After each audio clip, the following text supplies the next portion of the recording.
अस्सलाम वालेकुम व्यूअर्स। आज की वीडियो में हम अकाउंटिंग साइकिल को डिस्कस करेंगे। आज मैं आपको अकाउंटिंग साइकिल और इसके डिफरेंट स्टेप्स के बारे में ओवरव्यू दूंगा कि किस तरह हम अकाउंटिंग साइकिल में डिफरेंट एंट्रीज़ को रिकॉर्ड करते हैं। उसके लिए सबसे पहले हम अकाउंटिंग साइकिल को देखते हैं कि अकाउंटिंग साइकिल हमारे पास क्या है। अकाउंटिंग साइकिल का मतलब ये है कि हम किसी भी अकाउंटिंग सिस्टम में जब ट्रांजैक्शंस को देखते हैं, उन्हें एनालाइज करते हैं और फिर उन्हें रिकॉर्ड करते हैं एक स्टेप बाय स्टेप प्रोसेस के थ्रू, तो उसे हम अकाउंटिंग साइकिल का नाम देते हैं। तो मैं यहाँ लिख लेता हूँ कि अकाउंटिंग साइकिल हम किसे कहते हैं। अकाउंटिंग साइकिल को हम इस तरह डिफाइन करते हैं कि step by step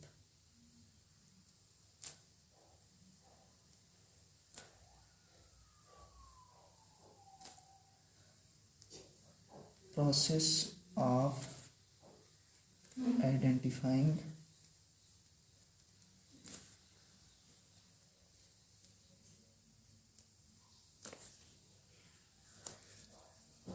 analyzing,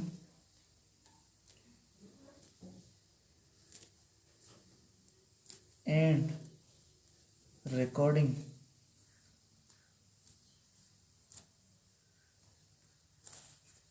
transaction events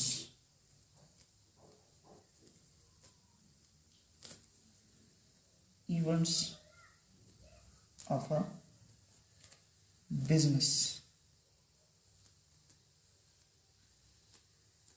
ठीक है जी, इसको हम अकाउंटिंग साइकिल का नाम देते हैं।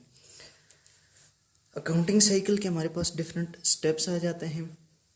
इन स्टेप्स में सबसे पहला स्टेप ट्रांजैक्शन है। जैसा कि मैंने आपको अकाउंटिंग साइकिल की डेफिनेशन में बताया कि रिकॉर्डिंग अ ट्रांजैक्शन, इसलिए अकाउंटिंग साइकिल को स्टार्ट करने के लिए हमारे पास एक ट्रांजैक्शन का होना बहुत ज़रूरी है। अगर हमारे पास एक ट्रांजैक्शन नहीं होगी तो हम उसे रिकॉर्ड नहीं कर सकते। इसलिए मैं यहाँ लिख लेता हूँ कि ट्रांजैक्शन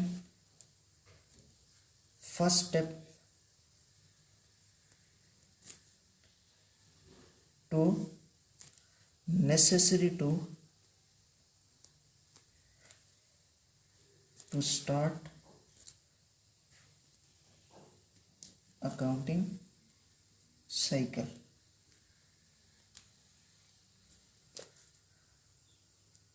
ठीक है जी, उसके बाद ट्रांजैक्शन हमारे पास आ जाए तो उसके बाद हम उसे रिकॉर्ड करते हैं जर्नल में। ट्रांजैक्शन फर्स्टली जो रिकॉर्ड होती है वो जर्नल में होती है। Transactions are first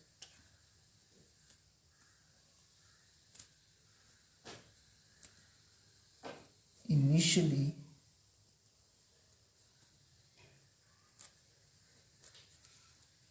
recorded in journal. ठीक है जी, इनिशियली हम ट्रांजैक्शन को जर्नल में रिकॉर्ड करते हैं। जर्नल में रिकॉर्ड करने का क्या तरीका है, इसमें पहले सीरियल नंबर होता है, फिर एंट्रीज होती हैं, उसके बाद डेबिट और क्रेडिट होता है। ठीक है, सीरियल नंबर के नीचे हम हर एक एंट्री का सीरियल नंबर लिखते जाते हैं, एंट्रीज में एंट्रीज करते हैं, और डेबिट एंट्री को हम पहले लिखते हैं, क्रेडिट एंट्री को हम बाद में लिखते हैं, और उसके नीचे हम उस ट्रांजैक्शन की डिस्क्रिप्शन लिख लेते हैं। फिर डेबिट कॉलम में डेबिट एंट्री के आगे वैल्यूज़ लिखते हैं, क्रेडिट कॉलम में क्रेडिटेड एंट्री के आगे उसका वैल्यू लिखते हैं, और इस तरह हम उसे रिकॉर्ड कर लेते हैं। उसके बाद हम लेजर में आते हैं। जर्नल एंट्रीज़ को हम लेजर में पोस्ट करते हैं। जर्नल से लेजर में आने को हम पोस्टिंग कहते हैं। लेजर क्या होता है, लेजर एक टी अकाउंट्स, लेजर अकाउंट्स को हम टी अकाउंट्स भी कहते हैं। टी अकाउंट्स इन्हें हम किस लिए कहते हैं, क्योंकि ये अल्फ़ाबेट टी की तरह होते हैं। ऊपर अकाउंट टाइटल हो जाता है, टाइटल हो जाता है डेबिट साइड और क्रेडिट साइड। ठीक हो गया जी। जर्नल से जब हम एंट्रीज को लेजर में लाते हैं तो इस प्रोसेस को हम पोस्टिंग कहते हैं। जर्नल एंट्रीज टू लेजर, इस प्रोसेस को हम कहते हैं पोस्टिंग। लेजर में जब हमारे पास एंट्रीज आ जाती हैं तो हम चेक करते हैं कि आया जो एंट्रीज हमने जर्नल में की हैं या उसके बाद पोस्टिंग की है लेजर में, उनके डेबिट और क्रेडिट साइड्स आपस में इक्वल हैं या नहीं, उनके बैलेंसेस आपस में इक्वल हैं या नहीं। उसके लिए हम एक नया अकाउंटिंग रिकॉर्ड रखते हैं जिसे हम ट्रायल बैलेंस कहते हैं। ट्रायल बैलेंस, ये हमारे पास ट्रायल होता है, ट्रायल टू एवेलुएट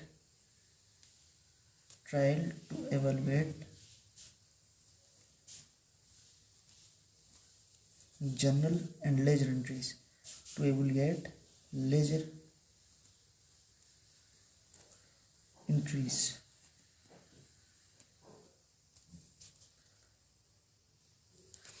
कि आया हमारे पास लेजर में जो एंट्रीज हैं उनका डेबिट और क्रेडिट बैलेंस आपस में सेम है या नहीं। अगर जो वो सेम है तो फिर तो हमारी एंट्रीज ठीक हैं, अगर वो डिफरेंट है तो हमसे कोई गलती हुई है जनरल या लेजर में, तो वो गलती हम ट्रायल बैलेंस से पकड़ लेते हैं अपनी। ट्रायल बैलेंस 2 कॉलम अरेंजमेंट होती है, एक साइड पर डेबिट और दूसरी साइड पर क्रेडिट एंट्रीज हम करते हैं। उसके बाद हमारे पास आती हैं एडजस्टिंग एंट्रीज। एडजस्टिंग एंट्रीज हम क्यों करते हैं? एडजस्टिंग एंट्रीज 2 तरह की होती हैं, एक रेवेन्यू और दूसरी एक्सपेंस। फ़र्ज़ करें आप एक एसेट ख़रीदते हैं, एक एसेट आपने ख़रीद लिया, वो एसेट आपको 10 इयर्स के लिए आप उसे ख़रीदते हैं। 10 इयर्स वो आपको हेल्प कर सकता है। फ़र्ज़ करें आप इक्विपमेंट्स ख़रीद लेते हैं, तो उसे हम इनिशियली रिकॉर्ड जर्नल में किस तरह करेंगे, उसे हम एसेट अकाउंट से रिकॉर्ड करेंगे। लेकिन जैसे जैसे टाइम गुजरता जाएगा तो वो एसेट उस पीरियड का एक्सपेंस बनता जाएगा। इसलिए उस एक्सपेंस को रिकॉर्ड करने के लिए एक्सपेंस ऑफ गिवन पीरियड का वो एक्सपेंस बनता जाएगा। तो उसे रिकॉर्ड करने के लिए हम जो एंट्री करेंगे उसे हम एडजस्टिंग एंट्री का नाम देंगे। इसके अलावा इसके बाद जब हम एडजस्टिंग एंट्रीज़ कर लेंगे, इन एडजस्टिंग एंट्रीज़ को हम जर्नल और लेजर में पोस्टिंग होगी। पोस्टिंग के बाद फिर हम ट्रायल बैलेंस नहीं बनाएंगे, ट्रायल बैलेंस की जगह हम एडजस्टेड ट्रायल बैलेंस बनाएंगे। एडजस्टेड ट्रायल बैलेंस इसलिए बनाएंगे क्योंकि उसमें हम इन एसेट्स का एक्सपेंस भी शो करेंगे। डिप्रिसिएशन एसेट या डिप्रिसिएशन एक्सपेंस वो आगे हम जाके डिफाइन करेंगे कि क्या होते हैं। एडजस्टेड ट्रायल बैलेंस में हमारे पास एडजस्टेड ट्रायल बैलेंस क्यों बनाते हैं, क्यों? ट्रायल बैलेंस का वही मकसद है जो एडजस्टेड ट्रायल बैलेंस का भी वही मकसद है जो ट्रायल बैलेंस का मतलब मकसद है, टू एवेलुएट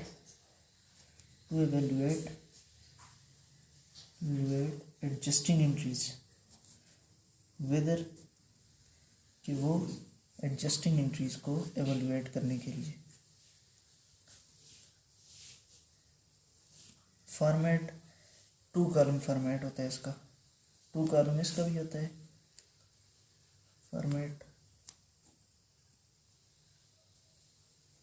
और इसका भी सेम 2 कॉलम फॉर्मेट होगा।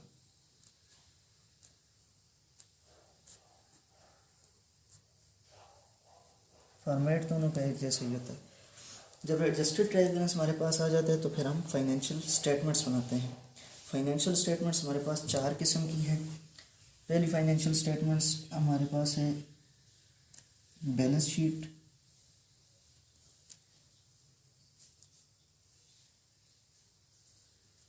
दूसरी income statement,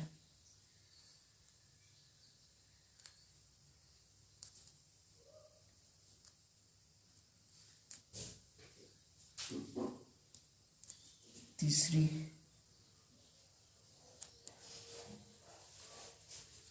statement of owners equity,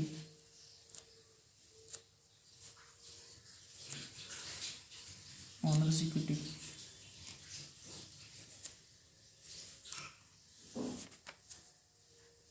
और चौथी cash flow statement.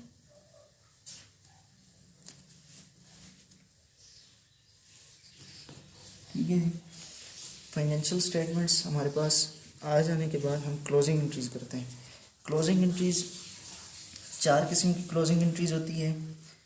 2 closing entries हम इनकम समरी अकाउंट में करते हैं और 2 क्लोजिंग एंट्रीज हम ऑनर्स कैपिटल अकाउंट में करते हैं। पहली क्लोजिंग एंट्री हम रिकॉर्ड करते हैं जी रेवेन्यू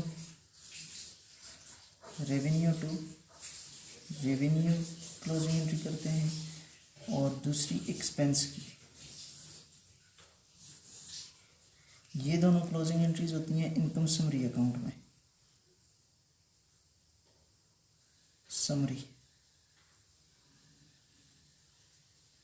इनकम समरी अकाउंट। इसके बाद हम करते हैं income summary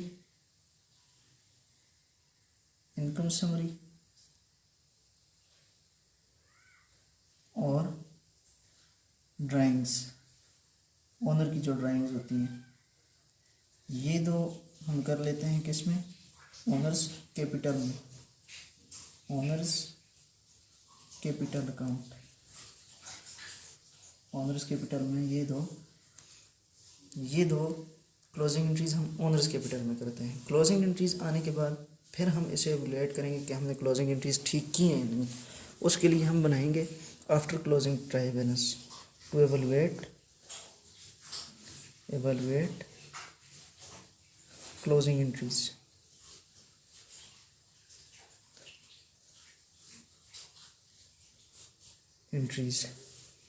same 2 column format होगा। 2 कॉलम फॉर्मेट तो होगा,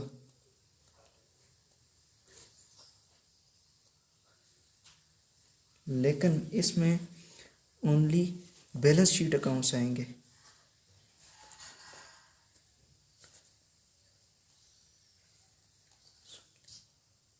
बैलेंस शीट अकाउंट्स ओनली, क्योंकि इनकम समरी के अकाउंट्स जो हैं वो हमने क्लोज कर लिए हैं। इनकम स्टेटमेंट के अकाउंट्स हमने क्लोज कर लिए हैं, इसलिए यहाँ सिर्फ बैलेंस शीट अकाउंट्स आएंगे। ठीक है जी। तो आज का ये हमारा टॉपिक था अकाउंटिंग साइकिल का। ये मैंने आपको ओवरव्यू दे दिया है। इसके बाद मैं हर एक स्टेप पे अलग डिटेल्ड वीडियो बनाऊंगा।